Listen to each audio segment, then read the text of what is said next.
Hello everyone, मैं रमन कुमार अजक स्वागत करता हूं आप सभी का अपने यूट्यूब चैनल पर। दोस्तों, आज की चर्चा का विषय है post office guide part first से टॉपिक है मनी ऑर्डर्स। और money orders PO guide part first का है सेक्शन 5 और क्लॉज नंबर 2 से 215 से 254 तक सेक्शन नंबर 5 में है। तो प्रश्न बनता है कि सेक्शन 5 का नाम क्या है? तो मनी ऑर्डर सेक्शन 5 का नाम है पीओ गाइड पार्ट फर्स्ट के का। सेकंड क्वेश्चन बनता है कि जो सेक्शन नंबर 5 है जिसका नाम मनी ऑर्डर है पीओ गाइड पार्ट फर्स्ट का, वो किस क्लॉज से लेकर किस क्लॉज तक है या रूल नंबर कहाँ से कहाँ तक है? तो उसका आंसर होगा क्लॉज नंबर या रूल नंबर 215 से 254 तक। मनी ऑर्डर्स जो टॉपिक है वो पीओ गाइड पार्ट फर्स्ट से भी है। प्रोडक्ट एंड सर्विसेज में एक टॉपिक आता है banking and remittance. Banking and remittance से भी संबंधित है टॉपिक मनी ऑर्डर। तो आज की जो वीडियो है वो दो जगह से कवर करेगी आपके सिलेबस को। एक पीओ गाइड पार्ट फर्स्ट का सेक्शन 5 कवर करेगी और दूसरा करेगी प्रोडक्ट एंड सर्विसेज के अंतर्गत आने वाले टॉपिक बैंकिंग एंड रेमिटेंस से संबंधित। और आज की जो क्लास है वो एक थ्योरी क्लास है और ये थ्योरी में मास्टर क्लास है। मास्टर क्लास क्यों है ये? मास्टर क्लास इसलिए बोला जा रहा है क्योंकि इसके बाद में थ्योरी में इससे संबंधित कुछ बचता नहीं है। नेक्स्ट इस पर एक एमसीक्यू वीडियो आएगी जो कि इम्पोर्टेंट क्वेश्चंस को कवर करेगी और एक वीडियो सेक्शन 5 से संबंधित होगी जो कि प्रीवियस ईयर क्वेश्चंस यानी कि जो लास्ट ईयर के जो एग्जाम्स हुए थे 2019 और 2020 में, उनमें जितने भी क्वेश्चन मनी ऑर्डर से संबंधित पूछे गए हैं उनको हम लोग कवर करेंगे। तो बेसिकली इसकी 3 क्लासेस होंगी। आज थ्योरी क्लास हो जाएगी, नेक्स्ट में आप प्रीवियस ईयर के क्वेश्चंस और लास्ट में इम्पोर्टेंट क्वेश्चन जो कि टीम के द्वारा बढ़ाए जाएंगे। तो आज की क्लास को शुरुआत करते हैं। सबसे पहले जानते हैं डेफिनेशन के बारे में। बेसिकली ये है कि मनी ऑर्डर की परिभाषा क्या है, इसको सबसे पहले जान लेते हैं। तो मनी ऑर्डर में क्या होता है कि जैसे कोई कस्टमर है यानी कोई भेजने वाला है या मान लेते कोई सेंडर है, वो पोस्ट ऑफिस पहुंचता है, वो कुछ रुपए एज ए अमाउंट पे करते हैं पोस्ट ऑफिस को। तो पोस्ट ऑफिस एक ऑर्डर इशू करता है किसके लिए? जो अमाउंट इस सेंडर ने भेजा है यानी कि जो भी एड्रेस है जो भी प्राप्त करता है उसके लिए भेजता है, कुछ अमाउंट भेजना चाहता है यानी कि ये व्यक्ति इस व्यक्ति को अपना पैसा पहुंचाना चाहता है। तो उस केस में ये जाएंगे पोस्ट ऑफिस। पोस्ट ऑफिस एक ऑर्डर जारी करेगा कि इस व्यक्ति ने यानी कि जो सेंडर है उसने हमें इतने रुपए दिए हैं और आप जो डिलीवरी एजेंट है वो एड्रेसी तक उस अमाउंट को पे करेंगे। बेसिकली ये है कि सेंडर के बीच में और एड्रेसी के बीच में पोस्ट ऑफिस का क्या काम है? पोस्ट ऑफिस का काम है एक मध्यस्थता का काम है, एक बीच में एक एजेंट के रूप में काम करता है पोस्ट ऑफिस के किसी के पैसे को पोस्ट ऑफिस किसी दूसरे व्यक्ति को जहां वो पहुंचाना चाहता है वहां तक पहुंचाते हैं। तो money order is an order issued by post office for the payment of some of the money of the person whose name the money order is sent through the agency of the post office। यानी कि जिस व्यक्ति के नाम से इस payment को भेजना है, जो भी अमाउंट है उसको भेजना है, उसके लिए पोस्ट ऑफिस ऑर्डर जारी करती है और उसके ऑर्डर के थ्रू ये पेमेंट उस व्यक्ति को होता है। तो पेई कौन होता है? एक टर्म यूज होता है मनी ऑर्डर के केस में। ये प्रश्न बन सकता है, अभी तक प्रश्न पूछा नहीं गया, ये प्रश्न बन सकता है कि पेई का संबंध है, जो पेई वर्ड है उसका संबंध किससे है? तो ऑप्शंस में आपको कई ऑप्शंस दे सकता है, उसमें एक मनी ऑर्डर भी डाल सकता है। जैसे पेई का संबंध किससे है वो ऑप्शन में डाल दे, मनी ऑर्डर डाल सकता है, आईपीवी डाल भी सकते हैं ऑप्शंस में, स्टैम्प्स, इस तरीके से ऑप्शंस आ सकते हैं। तो पेई का संबंध किससे है? तो पेई वर्ड यूज होता है मनी ऑर्डर के केस में। तो पेई कौन होता है? पेई वो व्यक्ति है, payee is the person named in money order as the person to whom the money is to be paid. Basically जो प्राप्त करता है, जो पाने वाला व्यक्ति है, जिसका नाम मनी ऑर्डर में इसलिए लिखा गया है कि इस व्यक्ति को पेमेंट पे करना है, तो उस व्यक्ति को कहते हैं पेई। यानी कि जो एड्रेस ही है बेसिकली उसको पेई मान सकते हैं, पेई बोल सकते हैं। तो payee is the person named in money order as the person to whom the money is to be paid. Basically ये है कि एक भेजने वाला होता है और देन ये पोस्ट ऑफिस को अपना अमाउंट देते हैं और ये व्यक्ति है पाने वाला। तो भेजने वाले को कहते हैं रेमिटर, पाने वाले को कहते हैं पेई और ये बीच में कौन है? बीच में हमारा पोस्ट ऑफिस है। एडवांटेज क्या है इसका, तो advantage of sending money to someone through money order is that the money is delivered at the house और the place of the stay. Basically ये है कि कुछ लोग, जैसे कि ज़्यादातर पुराने केसों की बात करता हूँ मैं, तो पहले क्या होता था कि जैसे कोई व्यक्ति है जो कि ए नाम का व्यक्ति पोस्ट ऑफिस में जॉब करता है, अपने स्टेट से बाहर है, और वो पोस्ट ऑफिस में जाते हैं या पोस्ट ऑफिस से कहते हैं कि हमारा जो पैसा है, जो हमारे भाई बहन माँ बाप जो कि गाँवों में रहते हैं, जो कि एज ए पे हमारे पेमेंट को रिसीव करेंगे। यानी बेसिकली ये है कि कोई भी व्यक्ति किसी भी तरीके से नौकरी करता है, वो चाहते हैं कि अपना जो पैसा है वो गांव में पहुंचे, या उनके जो छोटा सा कस्बा है, टाउन है या सिटी है, जहां भी वो पहुंचाना चाहते हैं, वो पैसा उनका सुरक्षित और उनके घर तक पहुंचे। ये जो व्यक्ति है पाने वाला है, वो बिना किसी डिलीवरी एजेंट या मान सकते हैं कि डिलीवरी चैनल, जैसे जब कोई पोस्ट ऑफिस हो सकता है, बैंक हो सकता है, नए ज़माने में एटीएम और ई मित्रा हो सकते हैं, उनके पास जाए बिना अपना पेमेंट कैसे ले सकते हैं। तो एक मनी ऑर्डर एक ऐसा साधन है या एक ऐसा जरिया है जो सिर्फ और सिर्फ ये प्रोवाइड कराता है कि जो भी पेमेंट है वो आपको आपके घर तक, या आप जहाँ भी रहते हैं, जहाँ भी आपका निवास स्थान है, जहाँ भी आप रहते हैं, वहाँ तक आपका पैसा पहुँचाया जाए। तो उसके लिए पोस्ट ऑफिस एक कमीशन लेता है, जिसे कमीशन भी कह सकते हैं या सर्विस चार्ज भी कह सकते हैं, सर्विस चार्ज कह सकते हैं। बेसिकली एज ए कमीशन के नाम पर पोस्ट ऑफिस कुछ पैसे लेता है, क्योंकि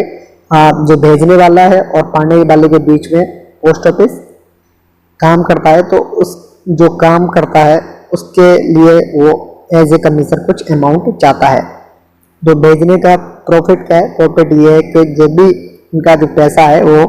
जो व्यक्ति भेजना चाहता है वो उनके घर तक या जहाँ भी जो भी व्यक्ति रहता है वहाँ पहुँच जाता है।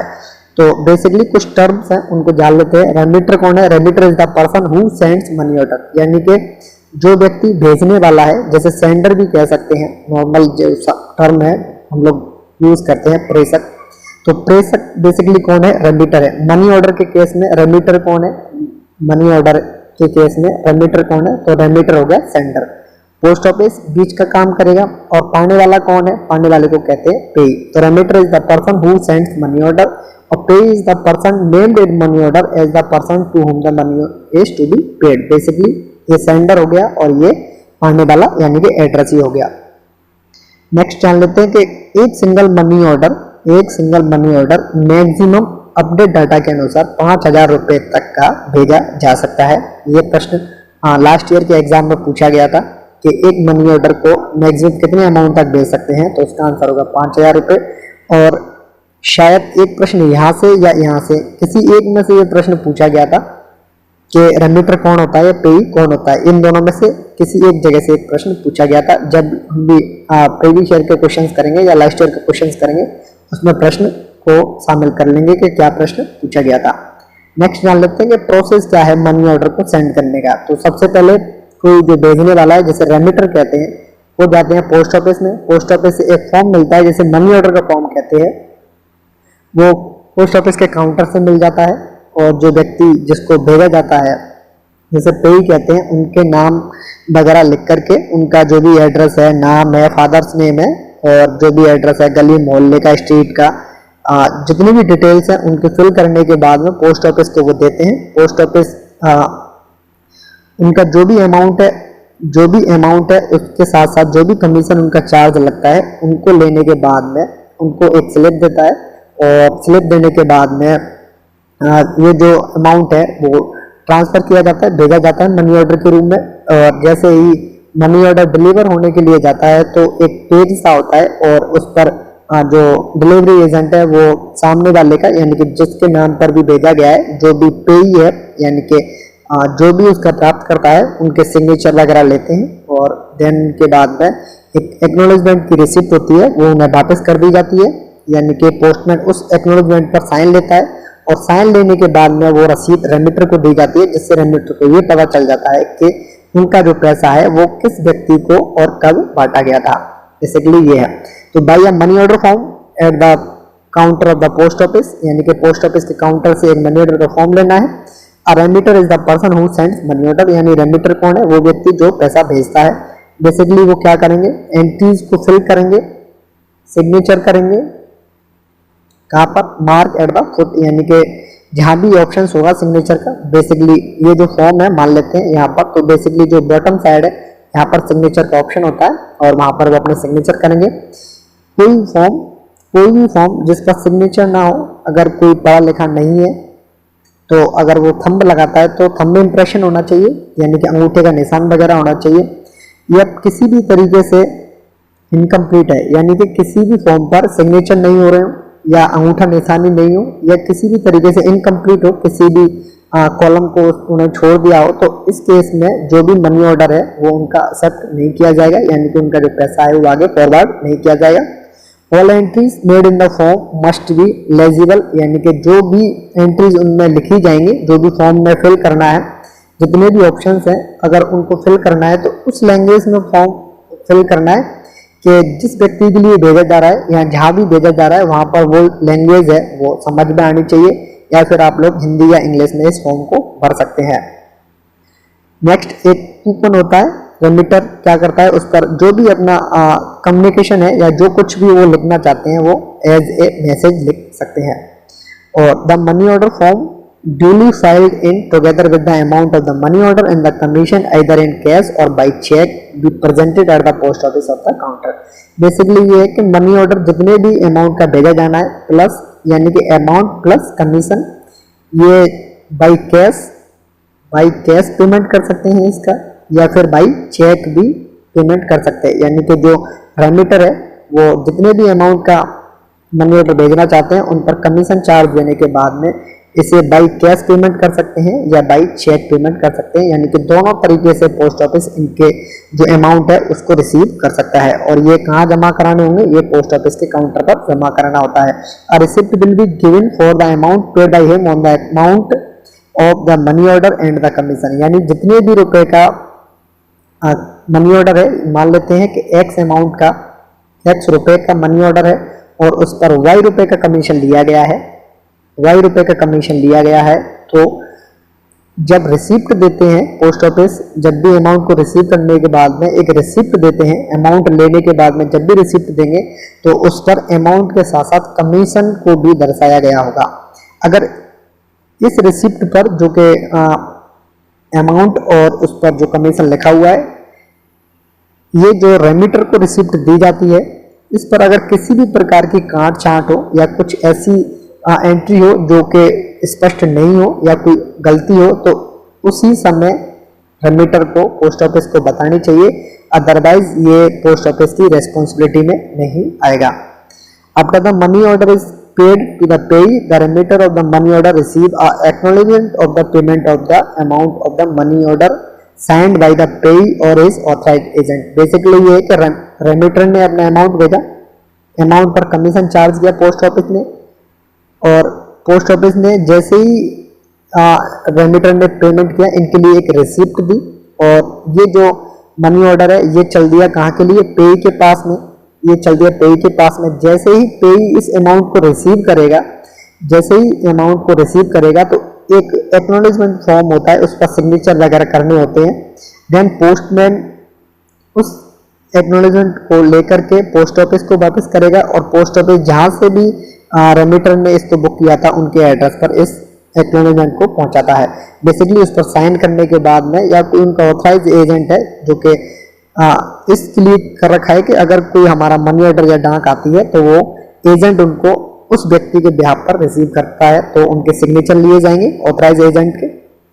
और देन जो एक्नॉलेजमेंट की जो रसीद है, यानी कि जो पावती की जो रसीद है, उसको रेमिटर के पास में भेज दिया जाएगा। If the acknowledgement is not received in the reasonable time, यानी कि अगर पेमेंट हो जाता है किसी भी मनी ऑर्डर का, पेई को मिल जाते हैं पैसे, लेकिन जो एक्नॉलेजमेंट है यानी कि जो पावती की रसीद है वो रेमिटर तक नहीं पहुंचती है, तो रेमिटर को पता नहीं चल पाता है कि उनका पेमेंट किस तरीके से और कब और किसको दिया गया था। तो इसके लिए वो एज ए शिकायत मांग सकते हैं या फिर एक रिमाइंडर मांग सकते हैं कि वो एक एप्लीकेशन लिखेंगे, वो एक एप्लीकेशन लिखते हैं और एप्लीकेशन लिखने के बाद पोस्ट मास्टर को देते हैं। देन उनका जो भी डिस्प्यूट है उस पर आगे चर्चा चलती रहती है। अगर कोई मनी ऑर्डर गवर्नमेंट के फेवर में हो या डिस्ट्रिक्ट लेवल पर या लोकल लेवल पर या म्युनिसिपल बोर्ड को, बेसिकली मान लेते हैं प्रशासनिक से संबंधित या गवर्नमेंट से संबंधित अगर कोई मनी ऑर्डर होता है तो उस केस में जो एक्नॉलेजमेंट की जो रसीद है, जो पावती की जो रसीद है, इस केस में वो पेई के पास में ही रहती है और पेई क्या करता है, एक डिपार्टमेंटल की जो रसीद है वो रेमिटर के लिए डायरेक्ट भेजता है। अब जान लेते हैं topic page name and address के बारे में, यानी कि जो पाने वाला है उसका नाम किस तरीके से लिखा जाएगा और एड्रेस है वो किस तरीके से लिखा जाता है। बेसिकली ये है कि जब भी रेमिटर पेई के बारे में एड्रेस, पेई का एड्रेस या नाम वगैरह जब भी लिखेंगे फॉर्म में, मनी ऑर्डर के फॉर्म में जब भी लिखते हैं, तो ये रेमिटर की जिम्मेदारी है कि वो नाम पूरा लिखे, एड्रेस पूरा लिखे और इस तरीके से एड्रेस और नाम यानी कि कॉन्टैक्ट डिटेल्स इस तरीके से भरें पे की कि उसका जो पेमेंट है वो किसी अन्य व्यक्ति को ना हो। अगर वो गलत इंफॉर्मेशन देते हैं या गलत एड्रेस वगैरह डालते हैं, यानी कि कमी अगर रेमिटर की रहती है, तो उस केस में पोस्ट ऑफिस की जो जिम्मेदारी है, जो कि मीडिएटर का काम करता है पोस्ट ऑफिस की, इस केस में कोई जिम्मेदारी नहीं रहती है। वो सिर्फ और सिर्फ रेस्पॉन्सिबिलिटी किसकी है, रेमिटर की, क्योंकि रेमिटर ने ही पेज का जो नाम और एड्रेस है वो फिल करते हैं। बेसिकली गलत पेमेंट ना हो, इसके लिए गलत पेमेंट ना हो, इस रिस्क को बचाने के लिए ग्रामीण एरिया में जब भी अगर कोई मनी ऑर्डर भेजा जाएगा तो फादर का नेम, यानी कि अगर कोई पेई है यानी कि जो पाने वाला है उनका नाम, पेई के नाम के साथ साथ में उनके फादर का नाम, या फिर अगर कोई लेडीज है तो उनके हस्बैंड का नाम लिखा जाएगा, यानी कि वाइफ ऑफ करके लिखाएंगे। और इन the case husband name in the case of women pay may also be indicated in the money order form to be enabled to correct party to be traced without difficulty, यानी कि बिना किसी असुविधा के, बिना किसी परेशानी के पोस्टमैन या जो भी डिलीवरी एजेंट है, टीडीएस वगैरह जो भी हैं, वो परेशानी फेस ना करें जब भी मनी ऑर्डर का पेमेंट करें, या किसी अन्य व्यक्ति को या अन्य किसी उसी नाम के व्यक्ति को ना दें। इसके लिए वो वाइफ का नेम लेडीज के केस में और फादर्स नेम व्यक्ति के केस में जरूर लिखेंगे अगर वो मनी ऑर्डर गांव के लिए भेजा जा रहा है, रूरल एरियाज में भेजा जा रहा है। तो इन the case of money order payable in the presidency और लार्ज टाउन्स, यानी कि बड़े शहरों में जब भी कोई मनी ऑर्डर भेजा जाएगा तो जो भी गली का नाम है या जो भी मकान नंबर है जहाँ पर जो भी पेई है पाने वाला रहता है, उनका नाम वगैरह लिखा जाएगा, गली का नाम लिखा जाएगा, मोहल्ले का नाम लिखा जाएगा और उनका मकान संख्या दी जाएगी, फ्लैट नंबर है तो वो दिया जाएगा। उस केस में ये सारी चीज़ें कंपलसरी हो जाती हैं। अगर कोई व्यक्ति ऑक्यूपेशन से है या कोई व्यापार या कोई काम वगैरह करता है या किसी अच्छी पोस्ट पर, तो रैंक वगैरह लिख सकते हैं, ट्रेड लिख सकते हैं, प्रोफेशन लिख सकते हैं, यानी जो भी वो काम करते हैं वो लिख सकते हैं, जिससे कि जो भी व्यक्ति के लिए मनी ऑर्डर भेजा जा रहा है तो वो मनी ऑर्डर गलत जगह पर ना बटे और उसका जो भी सही हकदार है उनको पैसे मिल जाए। इसके लिए कौन मदद करता है या किसकी जिम्मेदारी होती है, वो रेमिटर की पूरी जिम्मेदारी रहती है कि वो पेई का नाम और एड्रेस सही तरीके से लिखते हैं। अब money order payable to the government official, bank manager और on editor of newspaper etcetera, यानी कि अगर कोई मनी ऑर्डर गवर्नमेंट ऑफिशियल को या बैंक के मैनेजर को या न्यूज़पेपर के जो भी एडिटर्स होते हैं इत्यादि को जब भी कोई मनी ऑर्डर भेजा जाता है तो शुड कंटेन द डेजिग्नेशन, यानी कि पद का नाम लिखा जाएगा, not the name of the person for हुम इज ऑर्डर इज इंटेंडेड, यानी कि अगर कोई बैंक मैनेजर है, किसी बैंक मैनेजर के लिए कोई मनी ऑर्डर भेजता है कोई व्यक्ति, तो ऐसा नहीं है कि बैंक मैनेजर का नाम है रमेश तो वो लिख दे रमेश जी को ऑर्डर दिया जाएगा, मनी ऑर्डर फिर वो पेमेंट करना है। उसके नाम लिखने की बजाय कैसे लिखेंगे, जैसे रमेश जी बैंक में है क्लर्क, तो क्या लिखा जाएगा, स्टेट बैंक के कोई क्लर्क हैं तो एसबीआई क्लर्क लिख दिया। देन उनके बाद में उनका जो भी डेजिग्नेशन के साथ साथ जो भी एड्रेस है, कहाँ पर ये एसबीआई की ऑफिस है या कहाँ बैंक है वो कहाँ पर है या किस तरीके से उनका एड्रेस है, वो सारे लिखेंगे। यानी कि बेसिकली डेजिग्नेशन का नाम लिखना है, नेम नहीं लिखना है इन केस में, यानी कि गवर्नमेंट ऑफिशियल, बैंक मैनेजर या न्यूज़पेपर के जो भी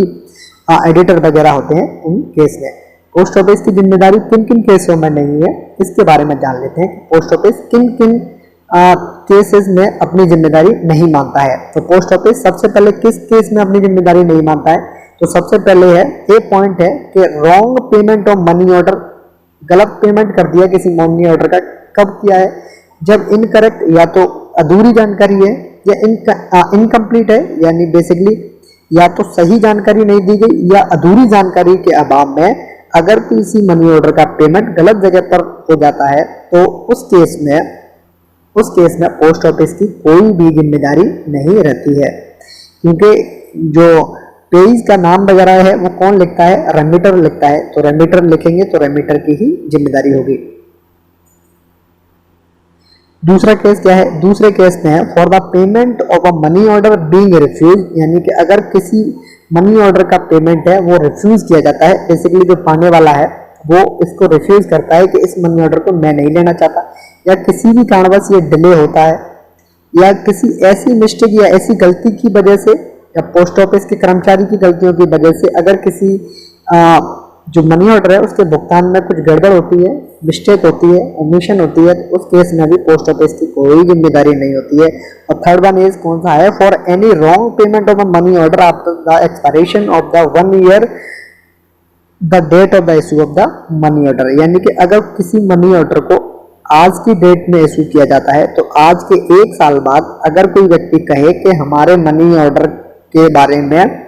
ये कहता है कि हमने जो मनी ऑर्डर कराया था वो गलत पेमेंट हुआ है, और वो कब आ रहा है? शिकायत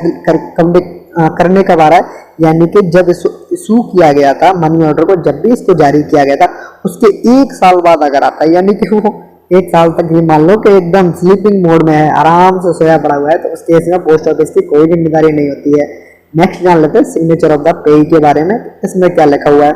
the money order and acknowledgement must be signed by the पेई, यानी कि जो मनी ऑर्डर का फॉर्म होता है वहां पर भी एक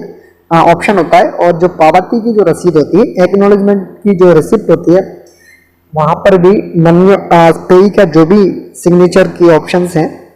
वहां पर सिग्नेचर करने हैं। किसको? पेई को। Signed by the payee named by the remitter और by the some person authorised in writing by the payee in his behalf, यानी कि अगर कोई पाने वाला है तो अगर पाने वाला व्यक्ति ही उसका हकदार है या वो ये कहते हैं कि मैं ही इसको रिसीव करूंगा, तो उस केस में पेई के ही सिग्नेचर होंगे, पेई के सिग्नेचर होंगे मनी ऑर्डर के फॉर्म पर और एक्नॉलेजमेंट पर। अगर ये कहते हैं कि मैंने तो एक ऑथराइज एजेंट, यानी कि मैंने एक एजेंट को इस काम के लिए नियुक्त किया हुआ है कि ये जो व्यक्ति है वो मेरी डाकों को लेता है, तो उस केस में उस ऑथराइज एजेंट के सिग्नेचर एक्नॉलेजमेंट पर और मनी ऑर्डर के फॉर्म पर लिए जाएंगे। The signature must be written in ink in the space provided for the purpose, यानी कि इस उद्देश्य के लिए जो भी जगह निश्चित की गई है, किस उद्देश्य के लिए? सिग्नेचर के लिए। सिग्नेचर के लिए जो भी जगह बनाई गई है, जहां पर भी जगह है वहां पर सिग्नेचर करने होंगे पेई को। नेक्स्ट जान लेते हैं। नेक्स्ट वन इज इलिटरेट पेई, यानी कि अगर कोई बिना पढ़ा लिखा व्यक्ति है जिनके लिए मनी ऑर्डर भेजा गया है, तो उस केस में किस तरीके से मनी ऑर्डर का पेमेंट होता है? तो जैसे ही रेमिटर ने पोस्ट ऑफिस के लिए कोई मनी ऑर्डर दिया, करने के लिए अमाउंट दिया, मनी ऑर्डर पहुंच गया पेई के पास में, और ये जो पेई है पाने वाला व्यक्ति है ये है इलिटरेट, यानी कि ये पढ़ा लिखा नहीं है, यानी कि ये सिग्नेचर करना भी नहीं जानता, तो उस केस में क्या करें? तो अगर इलिटरेट पेई है, पेई अगर पढ़ा लिखा नहीं है, तो उस केस में क्या करना है कि ये जो पाने वाला व्यक्ति है इसका जितना भी ऑप्शंस है ना सिग्नेचर के, जहां जहां भी ऑप्शंस है यहाँ इनके लगा लो अंगूठा निशानी। अंगूठा निशानी लगाने के बाद में, थंब इम्प्रेशन लगाने के बाद में, जिनके सामने इस पेमेंट को किया जा रहा है, यानी कि किसी के सामने तो इस पेमेंट को किया जाएगा, या तो वो व्यक्ति उनके घर से हो सकता है, या जैसे बाहर भी मिल जाते हैं कई लोग तो बाहर का भी हो सकता है, तो उस केस में अलग से या पीछे की ओर, अलग से या पीछे की ओर एज ए गवाह मानते हुए, यानी कि गवाही के रूप में कि आपने जो पेमेंट है वो पढ़े लिखे ही व्यक्ति को, बिना पढ़े हुए व्यक्ति को, यानी कि डिलीवरी एजेंट ने उस पेई को ये पेमेंट किया है जो इसका सही हकदार है, इसके लिए गवाह के रूप में एक अलग स्थान पर विटनेस के रूप में करीब 1 से 2 व्यक्तियों के सिग्नेचर आप लोग ले सकते हो। बेसिकली यहाँ ऐसा लिखा हुआ नहीं है कि 1 के लेने या 2 के लेने, बेसिकली ये है कि सिग्नेचर ही लेनी है। The pay of the money order is related, यानी कि जो पे है, पाने वाला है मनी ऑर्डर का, वो पढ़ा लिखा नहीं है। It will be necessary for him, यानी कि ये जरूरी हो जाता है उस केस में कि make his mark on the money order in the presence of witness, यानी कि गवाह के सामने उस व्यक्ति के अंगूठा निशानी वगैरह लेने हैं, मार्क लेने हैं। Who signature must be obtained on the order, यानी कि जिनके जो सिग्नेचर है, जो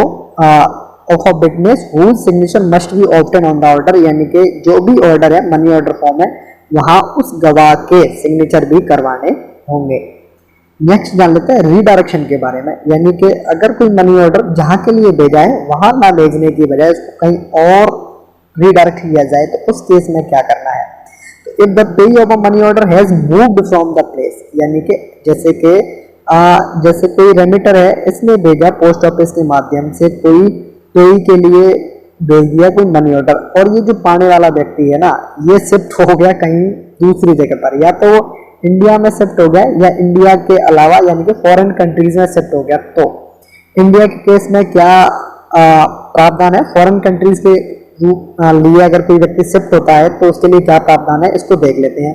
अगर ये व्यक्ति जो भी यहाँ से इस एड्रेस से शिफ्ट हुआ है, यानी कि रेमिटर ने जिस एड्रेस के लिए भेजा है, जहाँ जो भी एड्रेस है वहाँ डिलीवरी एजेंट उस मनी ऑर्डर को लेके जाता है, और वहाँ जाकर ये पता चलता है कि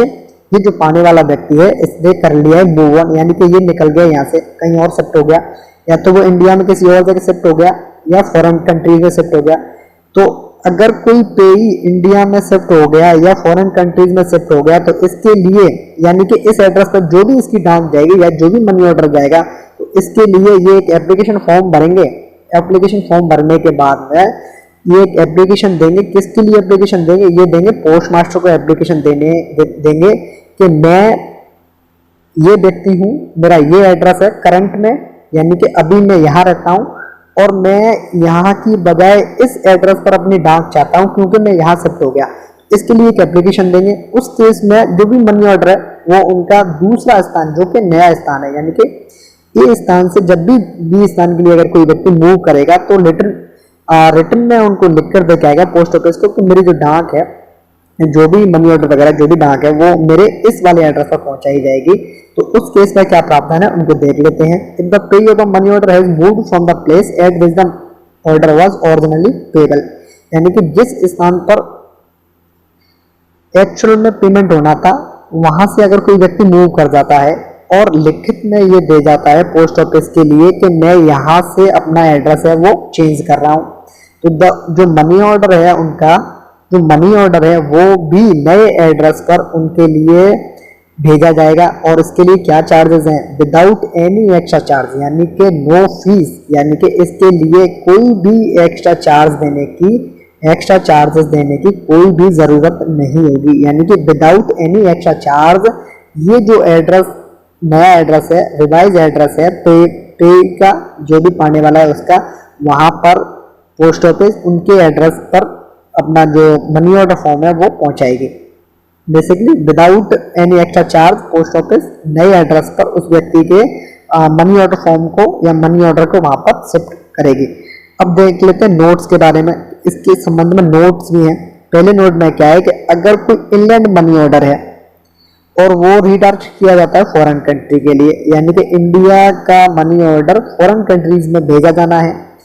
तो जो चार्जेस फॉरेन कंट्रीज के लिए भेजे जाते हैं ना, जो मनी ऑर्डर फॉरेन कंट्रीज के लिए डायरेक्ट भेजे जाते हैं उन पर मान लेते हैं कि 10 रुपये चार्ज लगता है, और इंडिया से इंडिया में भेजने वाले पर लगता है 5 रुपये का चार्ज। तो ये जो 5 रुपये एक्स्ट्रा चार्जेस जो लगते हैं ना,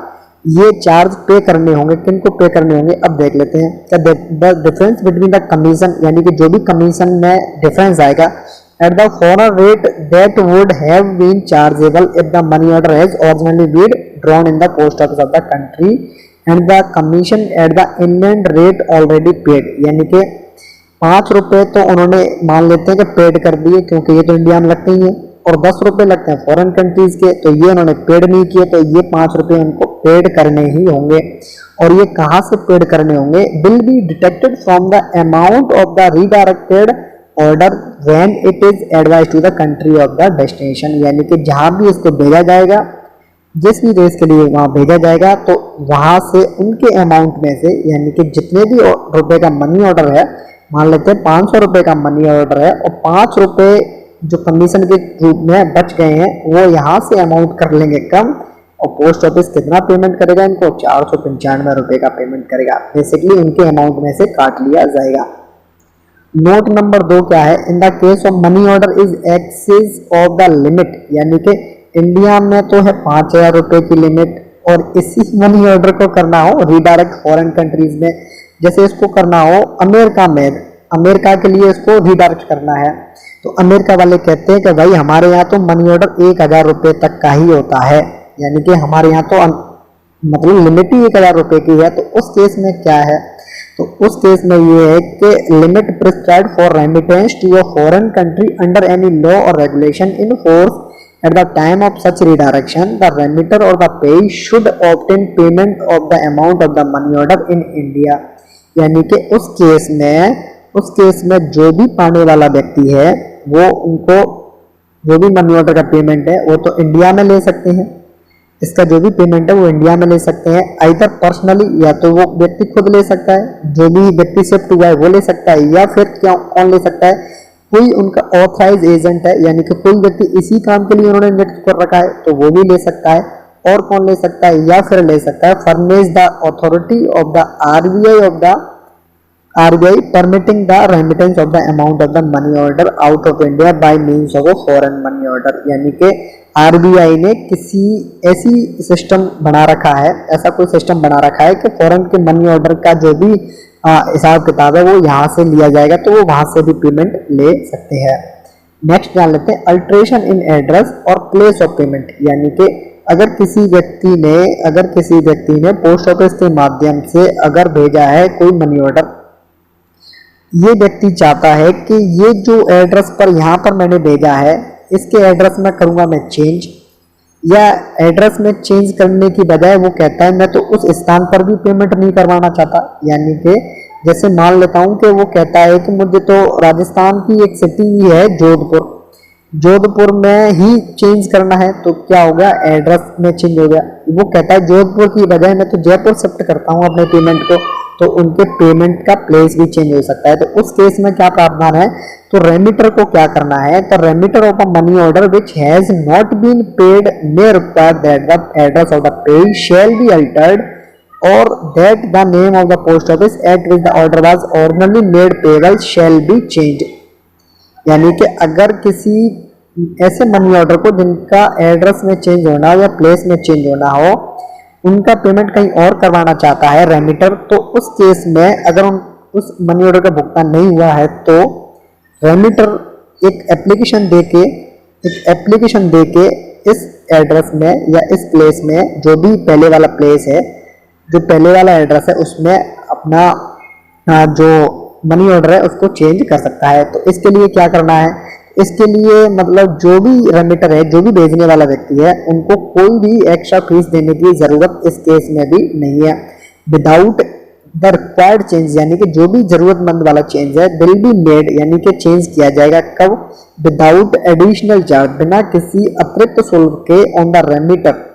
apply in writing to the post office at which the order was issued and producing the receipt and giving full particulars of the pay address as entered in the money order। यानी कि जहाँ से भी issue करवाया था वहाँ पर ये सारी डिटेल्स वगैरह वो सेंड करेंगे। नेक्स्ट जान लेते हैं alteration of the pay name, यानी कि जो भी रेमिटर था पोस्ट ऑफिस के माध्यम से भेज दिया इसने रमेश के लिए,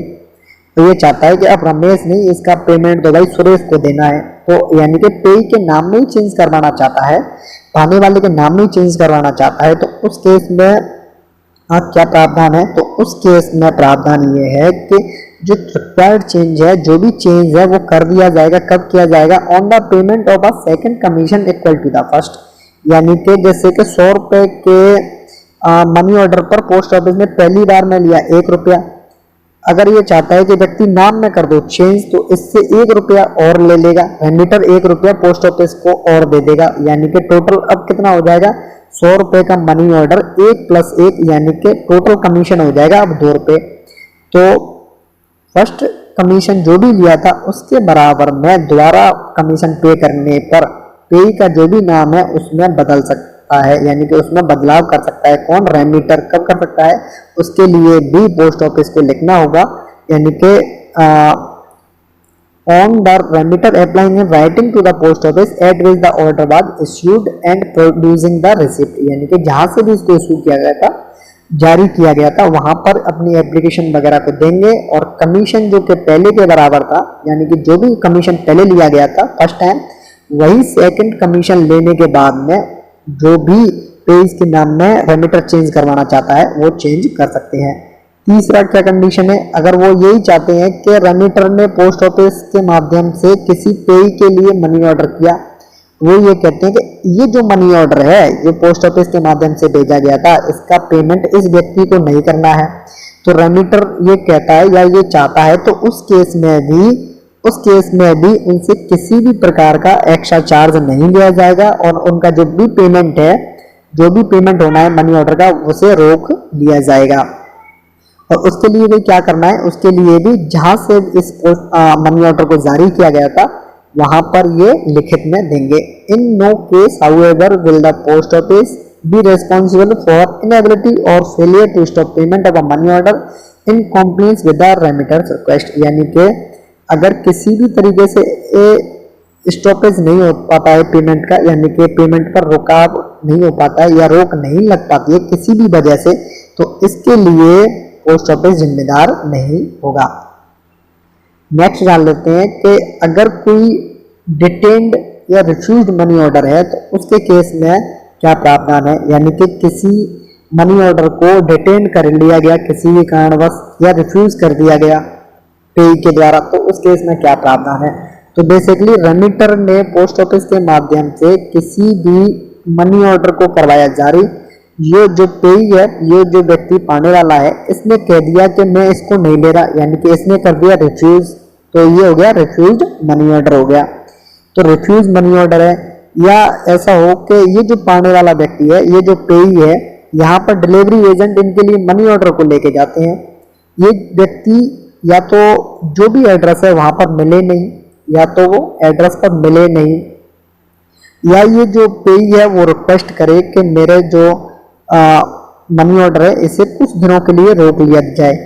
यानी कि वो बेसिकली कह दे कि मेरे पेमेंट को रोक लिया जाए, तो उस केस में क्या प्रावधान है। तो इफ द पेई of a money order can not be found, यानी कि प्राप्तकर्ता मिले ही नहीं, या पेई क्या करे रिफ्यूज कर दे पेमेंट को, कब? जब मनी ऑर्डर उस व्यक्ति के लिए प्रेजेंट किया जाए, यानी कि मनी ऑर्डर डिलीवरी एजेंट लेकर जाता है, तो उस केस में क्या करना है, उस केस में क्या करता है, the return at once to the remitter free of charge, यानी कि फ्री ऑफ चार्ज रेमिटर के लिए रिटर्न किया जाता है। Provided that if the payee while refusing to take the payment on presentation, basically ये है कि अगर कोई व्यक्ति डिटेन करने के लिए एप्लीकेशन को लिखता है पोस्ट ऑफिस के लिए कि मेरा जो भी मनी ऑर्डर है उसे रोक लिया जाए, उसे वापस नहीं किया जाए, या जो पाने वाला व्यक्ति है वो दिए हुए एड्रेस पर मिलता नहीं है, तो उस केस में पोस्ट ऑफिस को ये अधिकार है कि उसे मैक्सिमम 7 दिन के लिए रोक सकते हैं। और ये 7 दिन कब से काउंट किए जाएंगे, जैसे कि ये पोस्ट ऑफिस में यानी कि इस डिलीवरी एजेंट या डिलीवरी पोस्ट ऑफिस में इस पेमेंट को होना है, इस मनी ऑर्डर को पेमेंट होना है, तो बेसिकली ये जैसे ही प्रेजेंट करने के लिए जाएंगे, यानी कि इसको जैसे ही डिलीवरी के लिए लेके जाएंगे, इस दिन के अलावा 7 दिन, इस डे के अलावा 7 दिन एक्स्ट्रा इनको रोक सकते हैं। बेसिकली ये है कि detain in the post office for a period not exceeding 7 days from the date of its presentation to the payee और from the date it is sent out for the payment as the case may be, यानी कि या तो उनका लेके जाए कोई delivery agent, या उनका जो भी लिखित में डिटेंशन आता है, रोकने के लिए आता है, तो उस केस में 7 दिनों के लिए मैक्सिमम रोक सकते हैं। If the payee fails to take the payment of the money order from the post office within the said period of the 7 days, यानी कि पेई के द्वारा जो भी टाइम लिया गया था 7 दिन का, उसमें भी अगर इसका पेमेंट नहीं हो पाता है, तो उस केस में ये जो मनी ऑर्डर है वो रेमिटर के लिए भेज दिया जाएगा जितना जल्दी हो सकेगा उनके लिए भेज दिया जाएगा। जैसे ही इसको रेमिटर के लिए वापस किया जाएगा तो उस पर जो कमीशन चार्ज पोस्ट ऑफिस ने पहले किया था उस कमीशन को तो नहीं लौटाएंगे, लेकिन जितने भी अमाउंट का इन्होंने इस मनी ऑर्डर को कराया था वो रिफंड किया जाएगा। यानी कि रेमिटर ने 500 रुपए का मनी ऑर्डर भेजा था और इस पर 1 रुपए कमीशन चार्ज लगा था, तो उस केस में 1 रुपए पोस्ट ऑफिस नहीं लौटाएगी। इनको टोटल कितने रुपए रिफंड करेगी पोस्ट ऑफिस? कमीशन के अलावा जितने भी 500 रुपए हैं, जो भी अमाउंट है उसको मनी ऑर्डर का जो भी अमाउंट है उसे रेमिटर के लिए पे कर देंगे। नेक्स्ट जान लेते हैं वॉइड मनी ऑर्डर क्या होते हैं। वॉइड मनी ऑर्डर होते हैं कि अगर कोई रेमिटर पोस्ट ऑफिस के माध्यम से किसी पेई के लिए मनी ऑर्डर को भेजता है तो पेई भी इस मनी ऑर्डर को नहीं ले पाता किसी भी कारणवश, या तो उनका टाइम लिमिट हो या मना कर दे, और ये जो रेमिटर है ये भी नहीं ले पाता, यानी कि इनका भी एड्रेस सही ढंग से नहीं लिखा हो। उस केस में ये जो मनी ऑर्डर्स हैं इनको कहाँ भेजा जाता है? इनको भेजा जाता है आरबीआई के लिए, यानी कि रिजर्व बैंक ऑफ इंडिया, यानी कि सेंट्रल गवर्नमेंट की जो भी बैंक है, कौन सी है? सेंट्रल गवर्नमेंट की आरबीआई। तो the order will become void and its value be credit to the central government. यानी किन के लिए इसका पेमेंट किया जाएगा? तो सेंट्रल गवर्नमेंट के लिए इसका पेमेंट किया जाता है इस केस में। नेक्स्ट जान लेते हैं स्पेशल मनी ऑर्डर फॉर्म्स के बारे में। तो गवर्नमेंट के जितने भी कामकाज होते हैं उनमें जितना भी ड्यूज बकाया होता है, तो उस केस में जितने भी मनी ऑर्डर्स यूज होते हैं, मनी ऑर्डर के फॉर्म जितने भी यूज होते हैं, तो ऐसे मनी ऑर्डर पोस्ट ऑफिस के द्वारा प्राप्त किए जाते हैं। यानी कि पोस्ट ऑफिस ऐसे मनी ऑर्डर को स्पेशल मनी ऑर्डर फॉर्म के रूप में जारी करता है। Next option of post office, यानी कि डायरेक्टर जनरल अगर चाहे, डीजी पोस्ट अगर चाहे, पोस्ट ऑफिस के डाक विभाग का डीजी अगर चाहता है, महानिदेशक अगर चाहता है कि कोई भी मनी ऑर्डर हो, कोई भी मनी ऑर्डर है इसको सस्पेंड करना है, वो कर सकते हैं, उनको अधिकार है। या कोई पोस्ट ऑफिस है ये मनी ऑर्डर को जारी करती है तो वो चाहे तो पोस्ट ऑफिस को भी इस काम के लिए मना कर सकते हैं, यानी कि सस्पेंड कर सकते हैं। या वो ये चाहते हैं कि जैसे अभी तो 500 रुपए पर पोस्ट ऑफिस 1 रुपए चार्ज करती है और नई कमीशन रेट है 2 रुपए, नई कमीशन रेट है 2 रुपए, और यानी कि जितने भी रेट्स हैं, जो भी रेट जब भी बदलाव होंगे इसके लिए भी कौन है जिम्मेदार, या किसके पास में अधिकार? उसके लिए भी अधिकार है डायरेक्टर जनरल के पास में। यानी the director general may at any time suspend the issue of money order. Money order जो भी जारी किया गया इसको भी सस्पेंड कर सकते हैं। और by any particular post office या ग्रुप ऑफ पोस्ट ऑफिस, यानी या तो किसी पर्टिकुलर पोस्ट ऑफिस को या पोस्ट ऑफिस की किसी भी समय मनी ऑर्डर के केस में, मनी ऑर्डर जारी के केस में उनको सस्पेंड कर सकते हैं।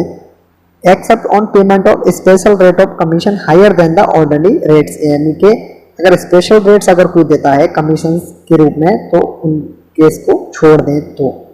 नेक्स्ट जान लेते हैं transmission of money order. Transmission of money order क्या है कि जितने भी मनी ऑर्डर्स है,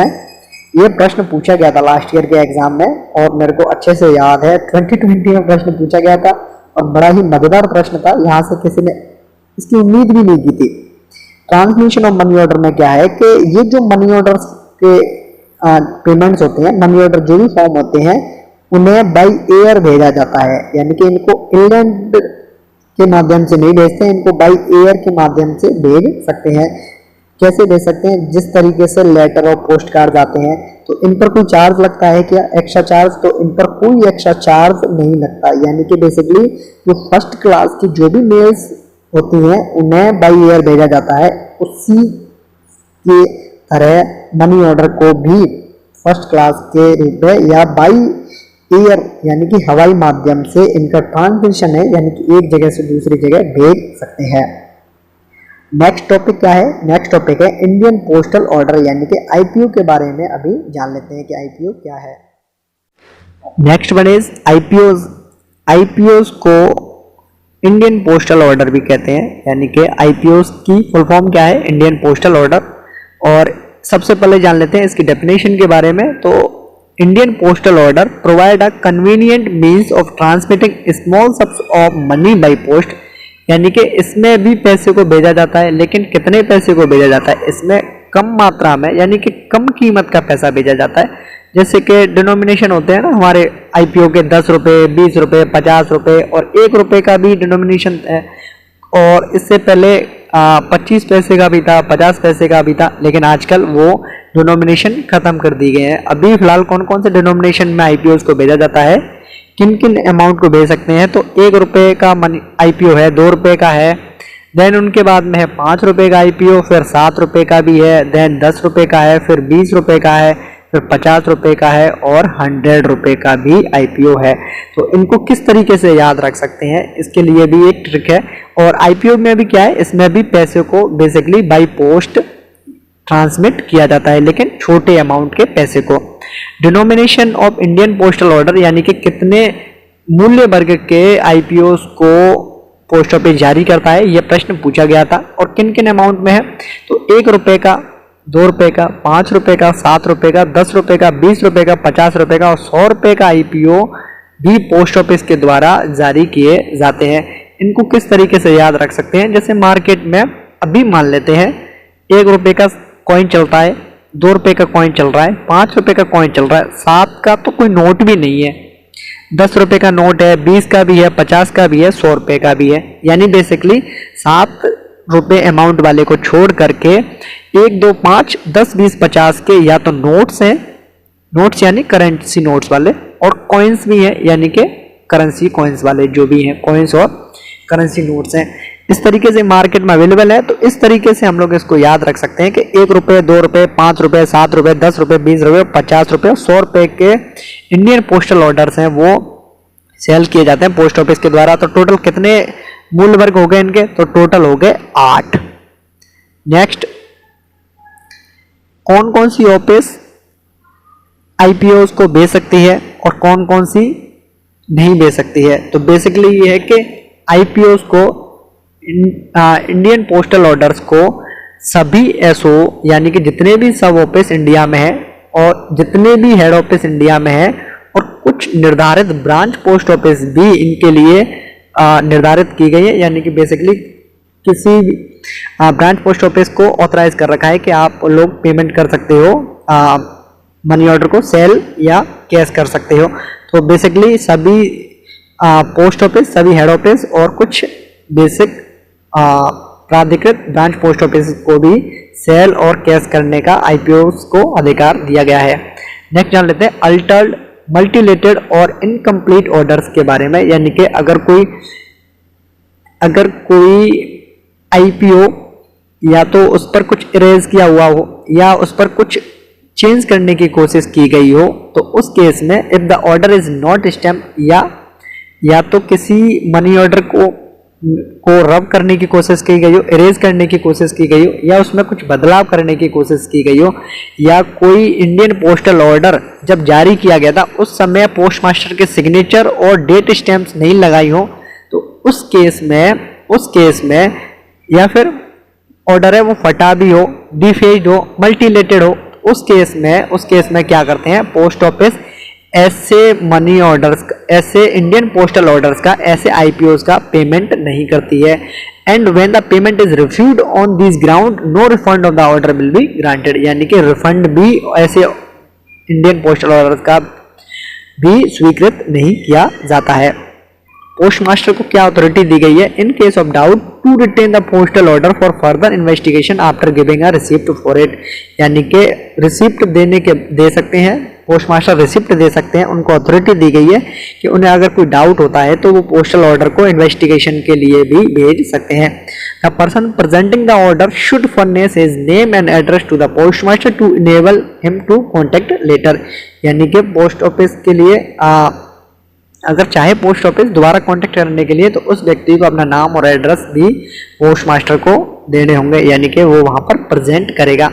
नेक्स्ट जान लेते हैं कि period during which orders are payable, यानी कि जो इंडियन पोस्टल ऑर्डर्स हैं वो कब तक पे किए जाते हैं, बेसिकली ये है। If an Indian postal order is not presented for payment with in 6 months from the last. ये तो फिलहाल इसको छोड़ता हूं और थोड़ा सा इसे छोड़ने की बात क्यों की जा रही है, क्योंकि ये जो डाटा है वो अपडेटेड नहीं है। और इसके लिए जो अपडेटेड डाटा है वो मैं समझा देता हूं कि period during which orders are payable, यानी कि अगर कोई आईपीओ को लेके जाता है इंडियन पोस्टल ऑर्डर्स को अगर किसी व्यक्ति ने परचेज किया है, इस व्यक्ति ने इसको परचेज किया, देन ये चाहते हैं कि इनका जो पेमेंट है, आईपीओस का जो भी पेमेंट है इनके काम नहीं आता, देन ये चाहते हैं रीपेमेंट इसका। तो उस केस में नए ऑर्डर्स के अनुसार, यानी कि post office guide part first में तो दे रखा है 6 मंथ। अभी अपडेटेड डाटा मैंने कहीं से पढ़ा था, यानी कि किसी वेबसाइट से पढ़ा था। बेसिकली इसका इंडिया पोस्ट ऑफिस की वेबसाइट पर मुझे नहीं मिल रहा, यानी कि ऑथराइज साइट से मुझे नहीं मिल रहा डाटा, लेकिन मैंने जहाँ से पढ़ा है अपडेटेड डाटा, मैं उसको थोड़ा सा आपके साथ में शेयर करता हूँ कि अगर किसी व्यक्ति ने आईपीओ को लिया है, वो चाहते हैं कि इसका पेमेंट रीपेमेंट हो, तो उस केस में क्या है कि जैसे कि फर्स्ट तारीख को या मान लेते हैं कि 5 तारीख को किसी महीने की 5 तारीख को किसी ने पोस्टल ऑर्डर को इशू करवाया, जारी करवाया, तो इस महीने में लास्ट 30 दिन है या 31 दिन है, या तो 31 दिन है या 30 दिन है, यानी कि उस महीने की लास्ट तारीख को छोड़ने के बाद में, यानी कि अगर किसी ने पोस्टल ऑर्डर को 5 तारीख को इशू करवाया, तो ये जो महीना है 5 से 31 का, इसको छोड़ने के बाद में, या 5 से 30 तक जो भी महीना है उनको छोड़ने के बाद में जो 24 मंथ है, यानी कि 24 मंथ से मतलब 2 साल, 24 मंथ के बाद में अगर कोई व्यक्ति आता है कि मुझे मेरे आईपीओ का पेमेंट चाहिए, तो उनको पेमेंट दे दिया जाएगा। यानी कि अगर 100 रुपये का कोई मनी ऑर्डर है जिस पर चार्ज किया गया 10 रुपया कमीशन चार्ज किया गया, तो इस कमीशन को छोड़ने के बाद जितना भी अमाउंट का जो भी पोस्टल ऑर्डर था, उस अमाउंट को रिटर्न कर दिया जाएगा। सिंपल सी बात। 24 मंथ के बाद में आता है, यानी कि जिस मंथ की तारीख में इशू करवाया था, किसी मंथ की किसी भी तारीख को किसी पोस्टल ऑर्डर को जारी करवाया गया था, इसके 24 मंथ बाद, यानी कि इस मंथ को छोड़ने के बाद में नेक्स्ट 24 मंथ के लिए अगर कोई व्यक्ति चाहता है कि उस पीरियड के दौरान उनका जो भी आईपीओ है उसका रीपेमेंट किया जाएगा, तो उनसे सिर्फ और सिर्फ कमीशन चार्ज को, यानी कि जो भी कमीशन चार्ज लिया था उसको छोड़ने के बाद अमाउंट को कर देंगे पे। सिंपल सा। अगर कोई व्यक्ति 24 महीने के बाद में आता है, 24 महीने के बाद में आता है, और कब तक आता है? 24 महीने के बाद नेक्स्ट 24 महीने तक आता है, यानी कि इस महीने को जिसमें किसी भी तारीख को इन्होंने इसको जारी करवाया था, उसके 48 मंथ तक, यानी कि लास्ट 24 के बाद में 24, यानी कि 24 तक तो करवा सकते थे ऐसे ही, प्लस 24 में, यानी कि 2 साल बाद भी पेमेंट ले सकते हैं, यानी कि इन 2 साल के बाद में भी इन 2 साल में पेमेंट ले सकते हैं। तो उसके लिए क्या करना होगा? तो जो पोस्टल ऑर्डर जिस पर 100 रुपये का था उस पर 10 रुपये कमीशन चार्ज लिया गया है, मान लेते हैं 10 रुपये कमीशन चार्ज लिया गया तो प्लस 10 रुपये, यानी कि जो फर्स्ट कमीशन लिया गया है उतने ही कमीशन की, उतने ही अमाउंट के कमीशन की, उतने ही रुपए की जो डाक टिकट हैं, जो आईपीओ है उसके पीछे उतने ही अमाउंट की, यानी कि 10 रुपये अमाउंट की डाक टिकट चिपका करके उस अमाउंट को वापस ले सकते हैं। बेसिकली 100 रुपये का किसी ने ले लिया क्या मनी ऑर्डर, 10 रुपये उसने कर दिए थे पे, अगर वो आता है 24 मास के बाद में, तो उनको 10 रुपये ये किसके लिए देने हैं? ये तो वो पहले ही दे चुके हैं, यानी कि 100 रुपये और 10 रुपये ये तो दे चुके हैं वो पहले ही। ये 10 रुपये कब देने हैं? जब पेमेंट करवाने आते हैं तब। और इनकी डाक टिकट कहाँ चिपकानी है? आईपीओ के पीछे की ओर चिपकानी है। डाक टिकट चिपका दी, तो ये जो मनी ऑर्डर है ये टोटल कितने का उस व्यक्ति को कितने का खरीदा, यानी कि कितने का हो गया उसका मनी ऑर्डर, यानी कि उसके 100 रुपये का मनी ऑर्डर अब हो गया 120 रुपये का। तो पोस्ट ऑफिस अब कितने रुपए वापस लौटाएगी उसको? इस जो कमीशन चार्ज है ना, इसको हटाने के बाद में, यानी कि इस 20 रुपये को हटाने के बाद में ये जो 100 रुपये का अमाउंट था, इस 100 रुपये को अमाउंट को वापस से दे सकती है। कब दे सकती है? जब जितना कमीशन पहला लिया गया था उसके बराबर के कमीशन के अमाउंट की डाक टिकट अगर कोई व्यक्ति आईपीओ पर चिपकाता है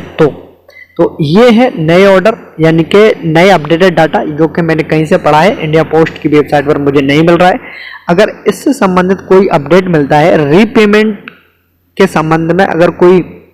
मुझे कहीं से भी डाटा मिलता है, कहीं से भी अपडेटेड ऑर्डर्स मुझे मिल जाते हैं, तो मैं एक बार आप लोगों को शेयर जरूर कर दूंगा। और इसी नोट पर इस वीडियो को करता हूं मैं एंड। ये है अंत इस वीडियो का।